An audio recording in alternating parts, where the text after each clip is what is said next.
Bonjour à chacun et à chacune.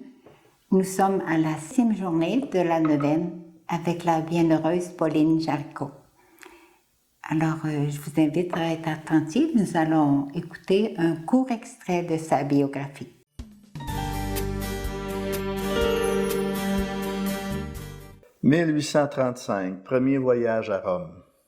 Malade, Pauline Jaricot part à Rome, où elle est reçue par le pape Grégoire XVI, qui encourage son action en faveur de l'évangélisation et de la vie de prière. Elle se rend en pèlerinage à Mugnano, dans le sud de l'Italie, pour se confier à l'intercession de Sainte Philomène. Elle rentre guérie à Lyon, où elle fait construire une chapelle en l'honneur de la Sainte.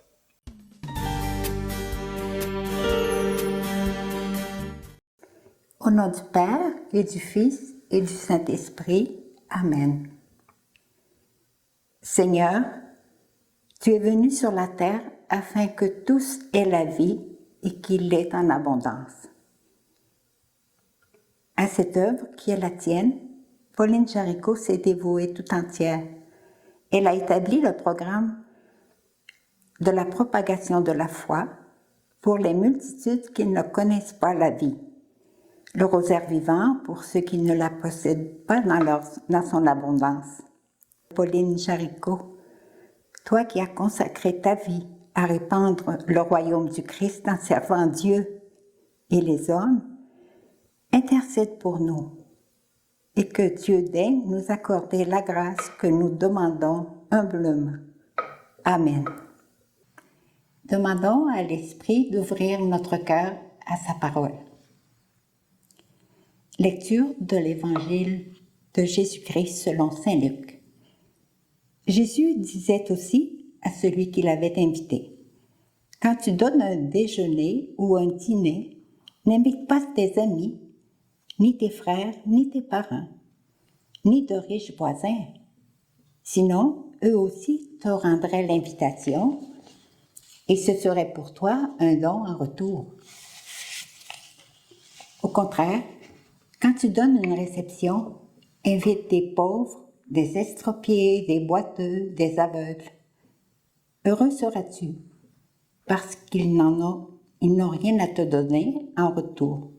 Cela te sera rendu à la résurrection des justes. Acclamons la parole de Dieu. Louange à toi, Seigneur Jésus. En lien avec le thème d'aujourd'hui, la mission nous invite à suivre Jésus dans sa proximité avec les pauvres. Pauline Jaricot fut attentive aux pauvres de son entourage et forma ses filles à une proximité constante avec eux, par le partage de repas et l'accueil chez elles de pauvres aux 1000 visages. Cette proximité l'a amené à développer une conscience vive de toute injustice sociale et à rechercher comment arriver à lutter en allant jusqu'à la racine de ces maux. La plus grande force qu'elle a trouvée au cœur de la révolte ouvrière de son temps et le manque de travail fut la prière. L'intercession de Marie et la miséricorde du Seigneur présente dans l'Eucharistie. Prenons nous aussi un moment pour demander à Pauline d'ouvrir notre cœur aux pauvres et reconnaître la présence de Jésus et pour que notre engagement pour l'avènement du royaume de justice, de partage et de fraternité soit bien réel.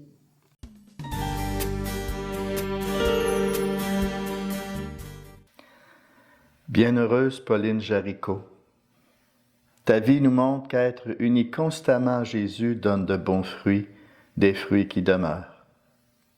Femme saisie un jour par le Christ, toute donnée à cause du royaume, prière et charité sont devenues ton offrande quotidienne, ta vie féconde de tous les jours.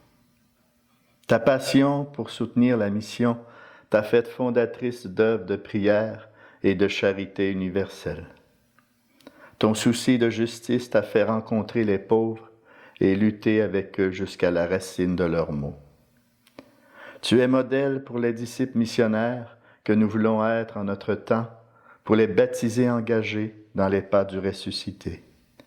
Accompagne-nous dans notre conversion à la mission qui demande de simplement laisser Jésus faire sa demeure en nous et laisser faire l'esprit d'amour en tout. Amen. Bienheureuse Pauline Jaricot, femme passionnée de la mission, priez pour nous. Pour terminer cette rencontre, demandons au Seigneur d'ouvrir notre cœur à toutes les pauvretés de nos milieux et que le Seigneur nous bénisse. Au nom du Père et du Fils et du Saint-Esprit. Amen.